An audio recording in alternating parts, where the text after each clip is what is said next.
Hi, I'm Arlen Ettinger. I'm president of Guernsey's, and we're here at the Tavern on the Green restaurant, the spectacular restaurant that sadly will be sold at a bankruptcy auction on January 13th, 14th, and 15th. Many know of Tavern on the Green as certainly one of the world's most famous restaurants, and more than just a restaurant, it's a place to be for the last. It's an historic moment for New York. One of the most storied restaurants in the city is being sold off piece by piece. All told, the items such as the Tiffany lampshades, crystal chandeliers, the Christmas trees, the flatware and linens have an appraised value of $8 million. But the most valuable item is not for sale: the name. It's been appraised for $19 million. It's the single most valuable asset of the bankruptcy estate, and the single most valuable asset that creditors can look toward in order to recover. The name is at the center of a contentious trademark dispute between the City of New York, which owns the Tavern on the Green building, and the Leroy family, which has operated the restaurant under a city license since 1976. The Leroys lost the license this summer, which forced their operating company into bankruptcy. The family, however, trademarked the name in 1981 and now wants to take it with them. Mr. Leroy trademarked this name, and it's an incontestable trademark. It's not about a personal feeling or he said, she said. It's about the law. In the trademark law, it's an incontestable mark. They had a window to contest it. They didn't contest it. I'm not a lawyer, but it seems pretty cut and dry to me. But things are rarely cut and dry in trademark law. The city's lawyer, Gerald Singleton, argues that the name Tavern on the Green is inextricably linked to the building in Central Park, and the Leroys, as licensees, were merely custodians of the brand. People see that name, they get in an airport, take me to Tavern on the Green, they expect to wind up in Central Park at West 67th Street. And we don't want another restaurant at another location. You wouldn't want to find yourself in Astoria or Brooklyn. According to Singleton, the city wasn't even aware of the trademark until 2006, when the Leroys went to register a mark for a line of Tavern on the Green salad dressings. So you sent the letter in 2006, and yet you haven't really pushed any further since then. Is that right?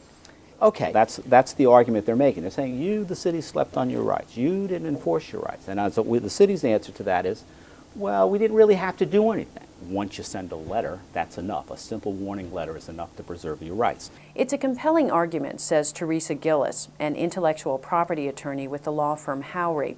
But she says the delay could work against the city in court. In the trademark world, delay always works against you because you're expected to act promptly. And here the city's sending a letter and then doing nothing arguably lulled the Leroy family into believing, okay, the city really isn't asserting its rights. It is widely understood that the restaurant will be operated by Dean Pohl, the operator of the Low Boathouse restaurant in Central Park. Complicating matters, however, is the fact that Pohl has yet to actually sign the licensing agreement. Creditors Counsel Nelson Cannell. It's our belief that Mr. Pohl is not signing an agreement with the city unless the city can deliver the name to him. From the standpoint of Dean and going forward, we have made quite clear that we would call the place Tavern in the Park, and the city has accepted that name. If that were the court's ruling, it would become Tavern in the Park, and it would be a continuation of everything that's been there before in terms of the iconic status of this very special place in New Yorkers' mindset, and as well as the rest of the nation and the world. Is there any reason to think Dean Pohl won't sign the actual license? Oh, don't bet against that. No, he will be operating that restaurant starting March 1. LePatner confirms that Pohl has secured $25 million to complete the renovations promised in his bid. This means the city will likely avoid the doomsday scenario of not having an operator for the restaurant after the Leroys leave.